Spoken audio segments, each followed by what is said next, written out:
Graças a Deus.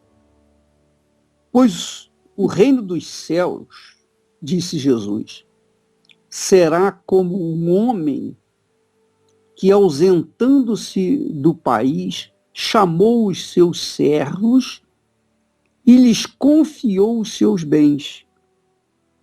A um deu 5 talentos, ao outro deu 2, e ao outro apenas 1.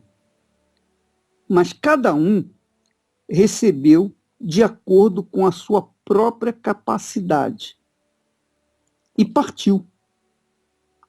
O que recebera 5 talentos saiu imediatamente a negociar com eles e ganhou outros 5. Do mesmo modo, o que recebera 2 ganhou outros 2. Mas o que recebera 1, saindo, abriu cova e escondeu o dinheiro do seu senhor. Depois de muito tempo, voltou o senhor daqueles servos e ajustou contas com eles. Então, aproximando-se o que recebera 5 talentos, entregou outros 5, dizendo: Senhor, confiaste-me 5 talentos, aqui tens outros 5. E então o Senhor lhe disse: muito bem, servo bom e fiel. Foste fiel um pouco, sobre o muito te colocarei. Entra no gozo do teu Senhor. E aproximando-se o que recebera 2 talentos, disse: Senhor, 2 talentos me confiaste. Aqui tens outros 2 que ganhei. Disse-lhe o Senhor: muito bem, servo bom e fiel. Foste fiel no pouco, sobre o muito te colocarei. Entra no gozo do teu Senhor.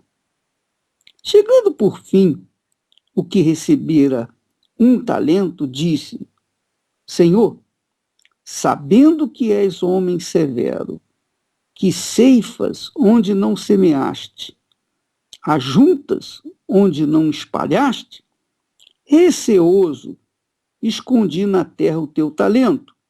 Aqui tens o que é teu. Respondeu-lhe o Senhor: servo mau e negligente.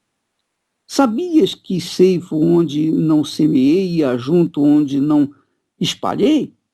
Cumpria, portanto, que entregasses o meu dinheiro aos banqueiros, e eu, ao voltar, receberia com juros o que é meu. Tirai-lhe, pois, o talento e dai-o ao que tem 10, porque a todo o que tem se lhe dará e terá em abundância, mas o que não tem, até o que tem, lhe será tirado. Essa parábola exprime muito bem a semelhança da conquista do reino dos céus, porque a parábola diz respeito ao reino dos céus, ao reino dos céus.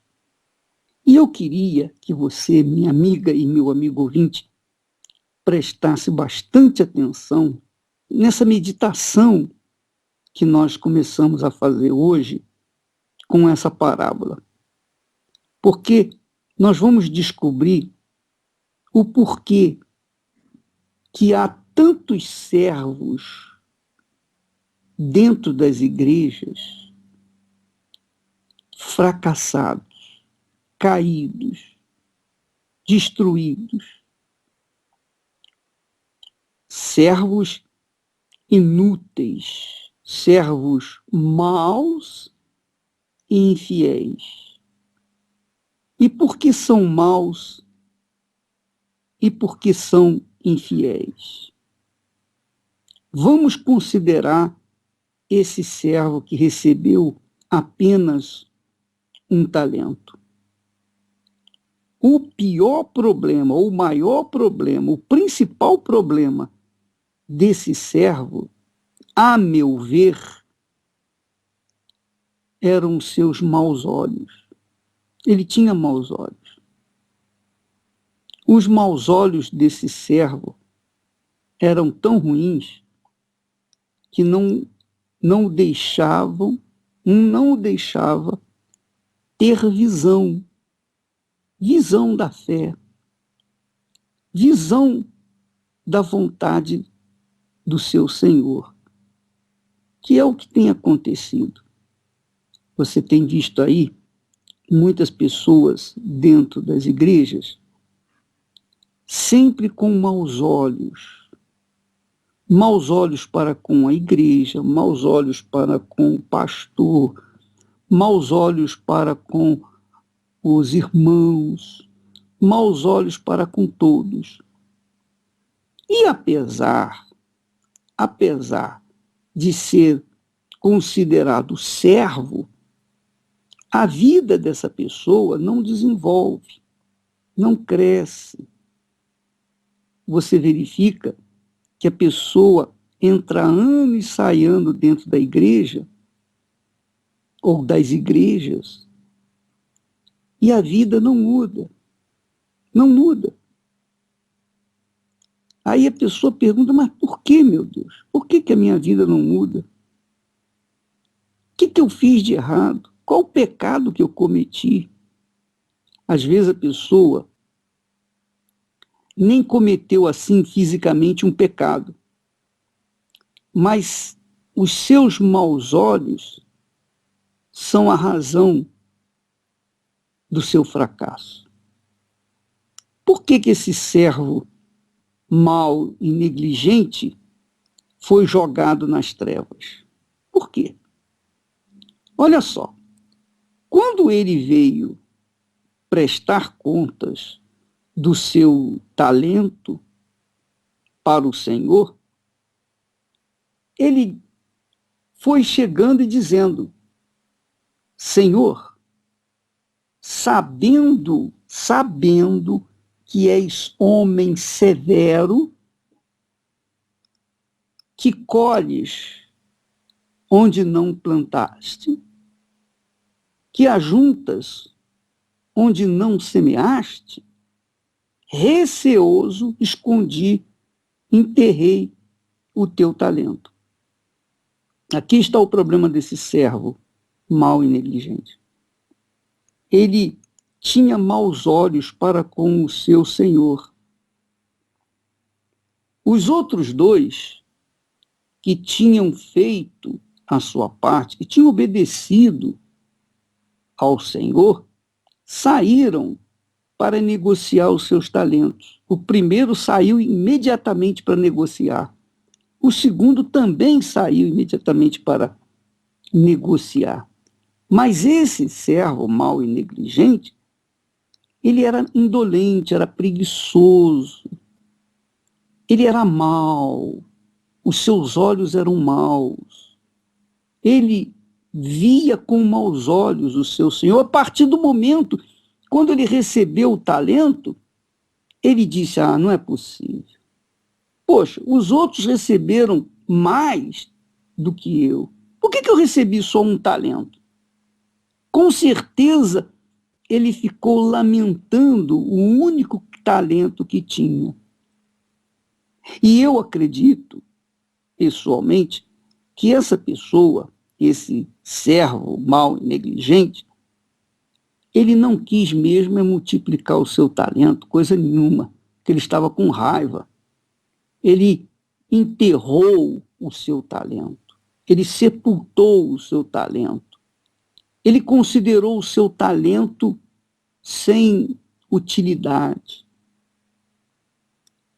Mas o pior de tudo eram os seus olhos, porque ele via o seu Senhor com maus olhos. Ele desprezou o talento que o Senhor lhe havia confiado. É óbvio que, por conta desses maus olhos, ele não teve fé, ele não tinha fé. Ele não tinha fé. Tanto é que diz o texto que ele mesmo confessa, receoso Quer dizer, temeroso, uma pessoa receosa, uma pessoa temerosa, uma pessoa com medo é uma pessoa sem fé.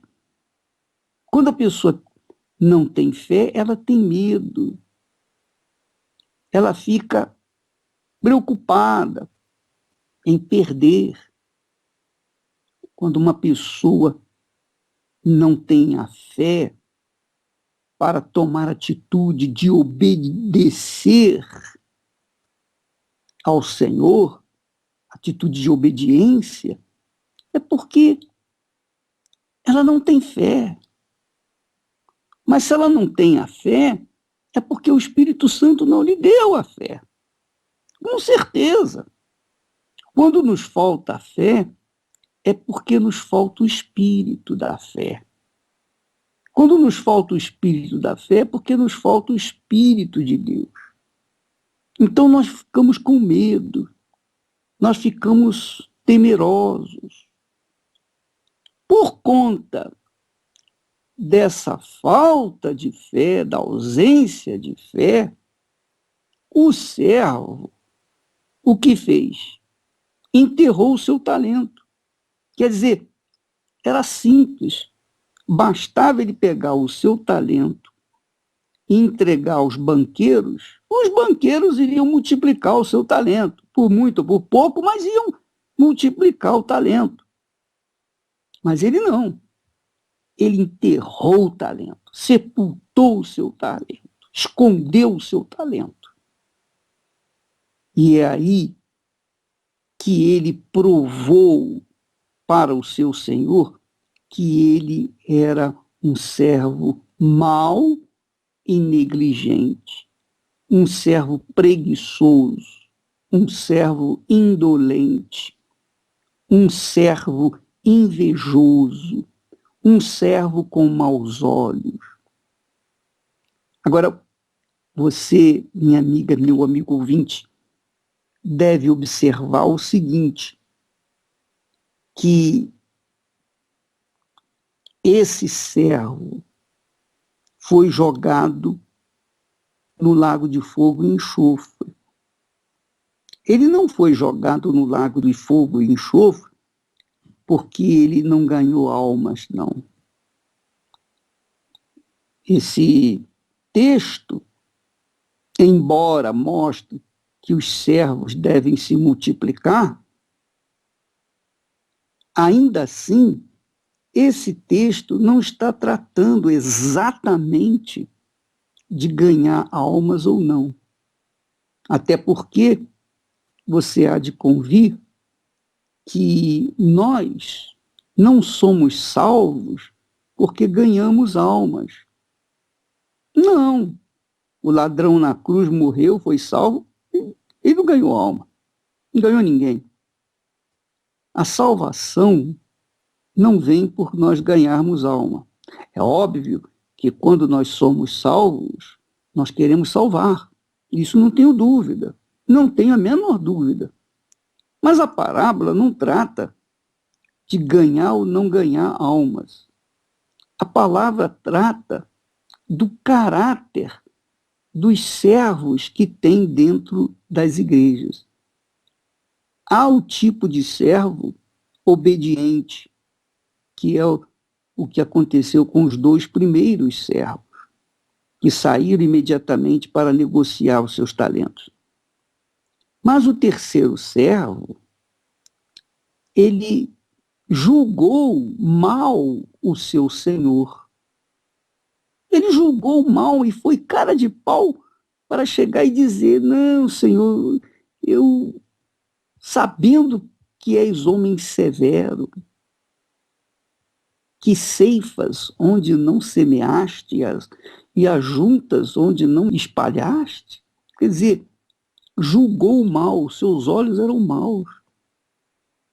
Quer dizer, ele tinha os seus olhos maus para com todos, especialmente para com o seu Senhor. E você sabe, há um ditado popular que eu creio, sujeito, o bom julgador julga por si só, por si mesmo. cara que sabe julgar, julga por si próprio. Se ele é mau, ele vai julgar os outros maus. Se ele é ladrão, ele vai julgar os outros lá. Todo mundo é ladrão. Se ele é imoral, todo mundo para ele é imoral. Então esse servo tinha esses olhos maus dentro da igreja. E Jesus mostra que esse tipo de servo, ou de membro, ou de pastor, ou de esposa de pastor, ou obreira, obreiro, seja lá o que for, esse tipo de gente dentro da igreja está empacando a obra de Deus. Empacando a obra de Deus. Porque o problema é que ele não somente é o problema, mas o problema maior é que ele gera outros problemas. Se os olhos dele são maus, o que ele faz? Ele também leva outros a terem olhos maus, da mesma forma como ele. Ele é um semeador de divisão dentro das igrejas. Ele é um fofoqueiro, descarado fofoqueiro, que, por conta dos seus maus olhos, julga todo mundo. Todo mundo. Não há quem seja bom para ele. Se o irmão está ganhando almas, ele tem lá os seus motivos para criticar o irmão. Se o irmão não está ganhando almas, ele tem os seus motivos para também criticar. Ele critica de qualquer maneira. Ele fala mal de qualquer maneira. Esse tipo de gente, inclusive você que me ouve agora, amiga e amigo ouvinte, se você conhece uma pessoa assim, dentro da igreja, fuja dela. Fuja dessa pessoa. Fuja. Não tenha comunhão com ela.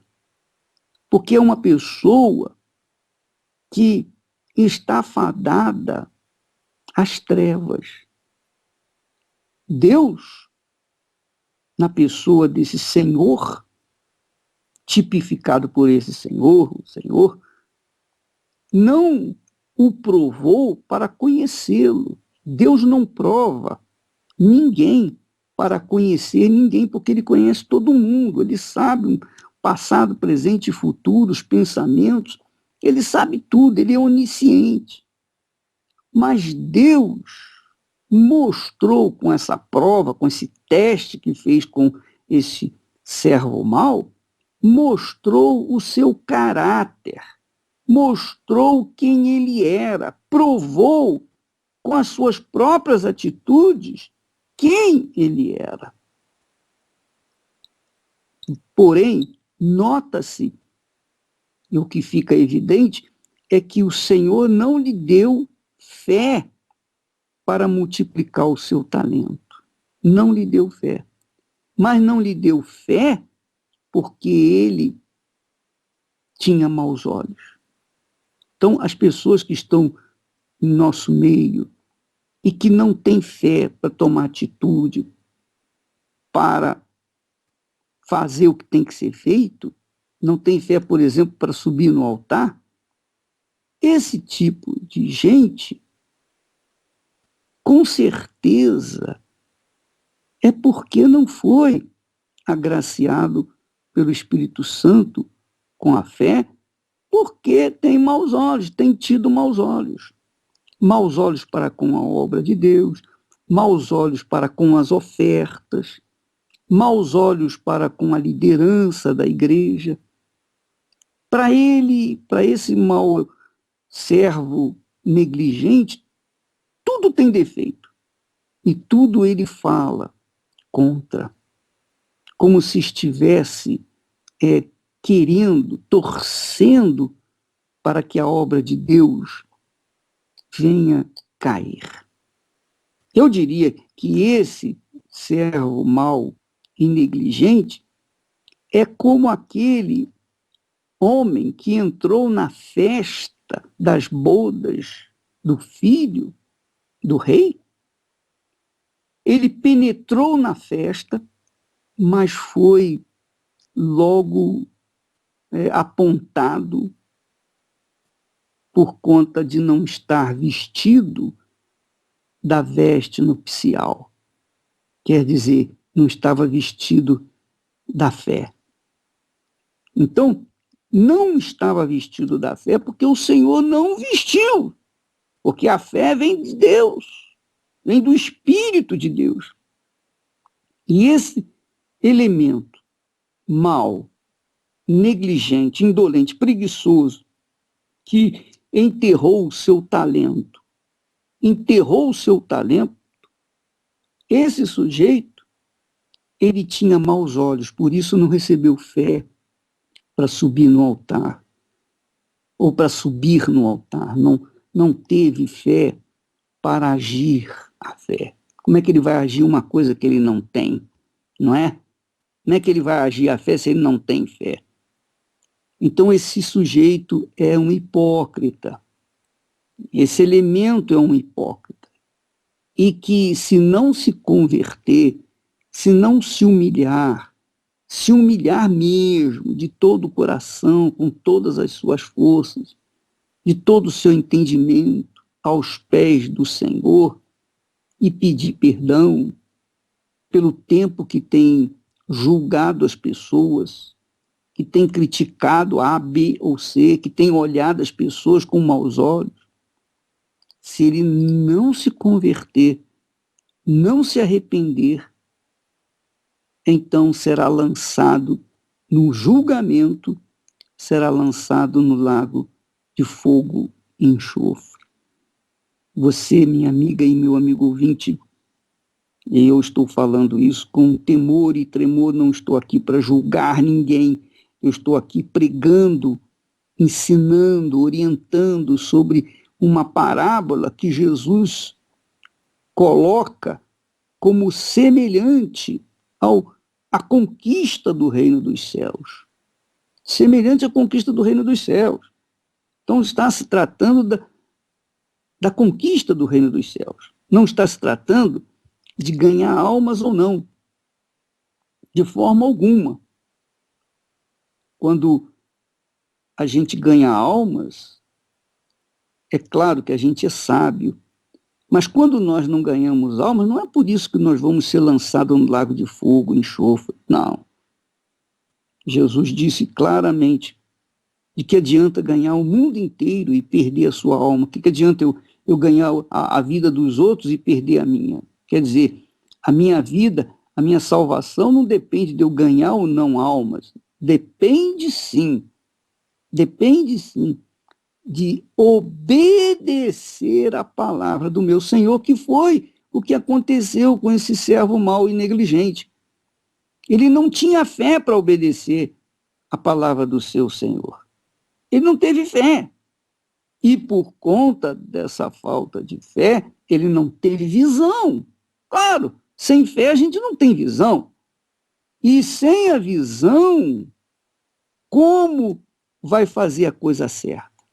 Não tinha outro jeito para ele, aos olhos dele, senão enterrar o seu talento. Mas ele poderia ter entregue o seu talento aos banqueiros para multiplicarem-no. E depois ele entregaria os juros nas mãos do seu senhor. Mas não, ele perdeu a visão. Então, é isso que nós temos visto nesse mundo, nesses meus 50 anos, 51 anos, poxa, meio século, né? Mais de meio século andando com Jesus, eu já vi muita coisa.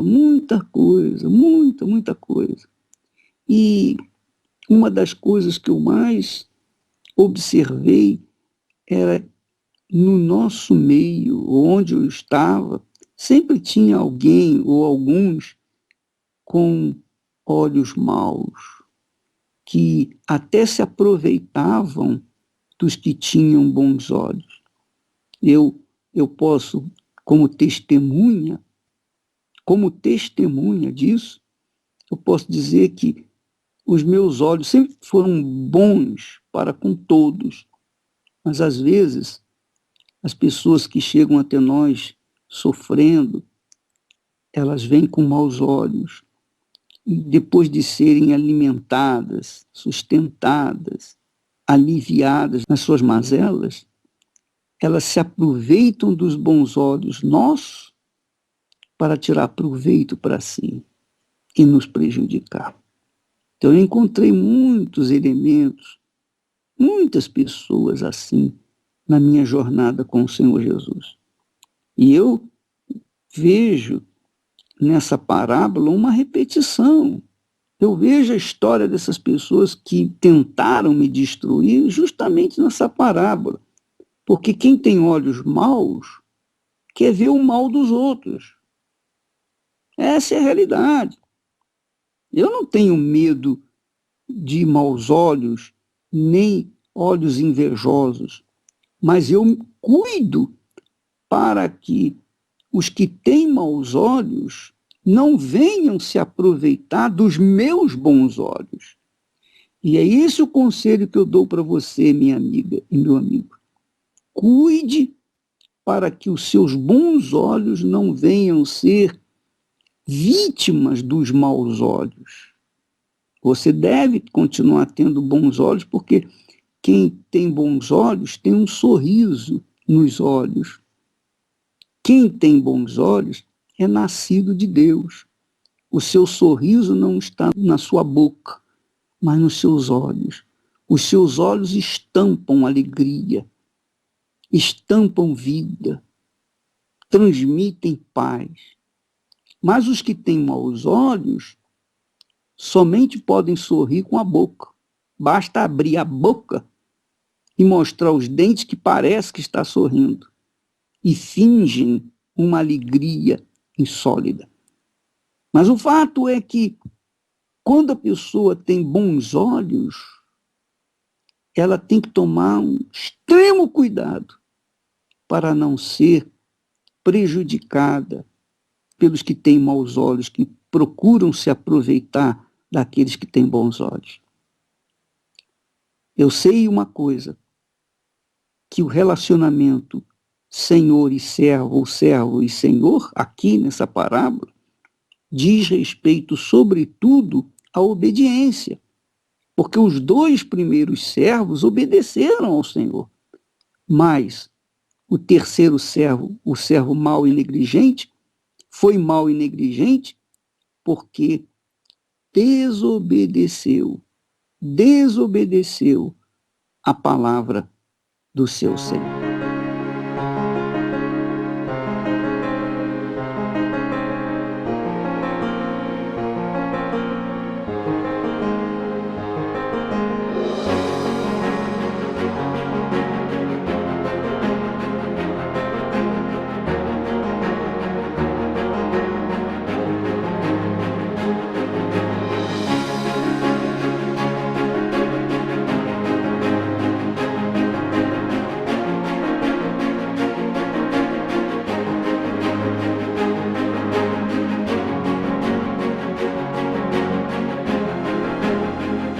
Pois é, pessoal, você verifica, quando você vai nesses dias, nos dias de Fogueira Santa na Igreja Universal, você vê pessoas de todas as camadas sociais dando testemunhos, mostrando a grandeza de Deus em suas vidas, mostrando maravilhas, extraordinárias maravilhas, coisas inacreditáveis. Mesmo assim, há aqueles que fecham o semblante e ficam olhando com aquele olho de invejoso, aquele mau olho, sabe? Olho gordo, ou olho grande. E dali saem falando, poxa, toda vez é isso, fogueira santa, oferta, sacrifício. E sai falando e falando. Quer dizer, ele não comunga com aqueles que conquistaram. Ele não dá valor, ele não glorifica a Deus pela conquista dos seus semelhantes. Pessoas que chegaram até passando fome, na miséria completamente. E, por conta da fé, tomaram posse das grandezas de Deus. Mesmo assim, os servos de maus olhos, que são indolentes, que são preguiçosos, negligentes, eles têm sempre uma palavra crítica para cuspir na face dos outros. Essa é a realidade. Mas a gente vai fazer o quê? A gente não pode proibir esse tipo de gente estar no nosso meio. A gente também não pode chegar a expulsar, porque a igreja não é nossa, mas a gente sabe que o final desse pessoal é o lago de fogo e enxofre. Não porque não tiveram fé simplesmente para tomar posse das bênçãos de Deus, mas porque tiveram seus maus olhos. E os seus maus olhos fazem-nos serem rebeldes, desobedientes, cruéis, malvados, perversos. Eles estão em todos os lugares. São uma praga que vivem dentro das igrejas para tentar obstruir a obra de Deus. Mas você que me ouve e que está na fé, cuide para não deixar se levar por essas palavras, por esses amalequitas que se introduzem no nosso meio. São como Sambalá, que tentou de todas as formas possíveis impedir que Neemias e os seus conservos reedificassem as muralhas de Jerusalém. Sambalá trabalhou duro para tentar impedir Neemias de reedificar as muralhas de Jerusalém. Minha amiga, meu amigo ouvinte, cuidado. Cuidado com os sambalás que estão no nosso meio. Se você os identificar, fuja deles. Fuja. Fuja deles para não ser contaminado pelas suas bocas venenosas, pelas suas línguas maliciosas, para que você venha preservar os seus bons olhos e conquistar tudo aquilo que Deus tem prometido pela fé na sua palavra. Que Deus abençoe e até amanhã em nome do Senhor Jesus.